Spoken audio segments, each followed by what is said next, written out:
Stéphane, vous avez votre tablette à côté de vous, Oui. parce que je sais qu'il y a une séquence... Vous êtes un devin. Ouais, certainement, oui. Vous avez deviné ça. On va me l'avoir dit.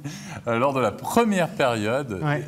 une séquence qui a attiré justement l'attention et qui a dit « Oula, attention, Ouais. il y a matière peut-être à polémique ». Oui, il y a peut-être matière à pénalité pour un slow foot de Pouliot.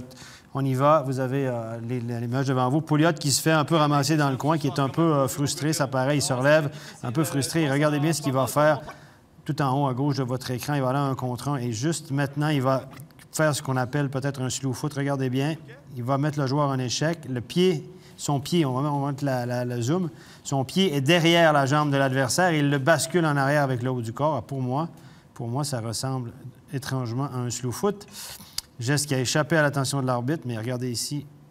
Si ça, c'est pas un slow foot, je ne sais pas ce que c'est, messieurs. À mon avis, Pouliot sera suspendu pour un match. Slow foot, pas slow foot? Pas slow foot. À mon avis, il y a contact épaule contre épaule dans un premier temps, ce qui entraîne un léger décalage de Pouliot et perte d'équilibre, ce qui fait que son pied part derrière l'autre. Alors, c'est une excuse peut-être un peu que j'essaie de lui trouver, mais c'est un bon joueur quand il ne prend pas de pénalité.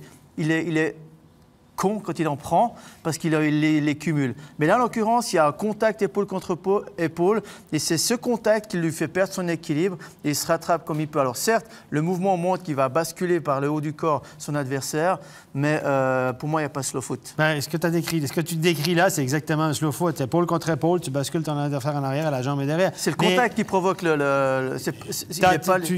Peut-être que ça va être ça. Je veux dire, moi, je pense que non. Moi, je pense qu'il y aura une sanction. La Ligue en a déjà raté 2 slow foot depuis le début de l'année qu'on a montré ici à l'écran, donc ce serait, à mon avis, le 3e. Mais si on trouve des excuses toujours aux joueurs comme ça en disant ben là, il perd l'équilibre, c'est pour ça qu'il met le pied. Là, tu as une réflexion de joueur que je comprends. Ouais, mais bon, qu'est-ce que tu en penses, toi, John?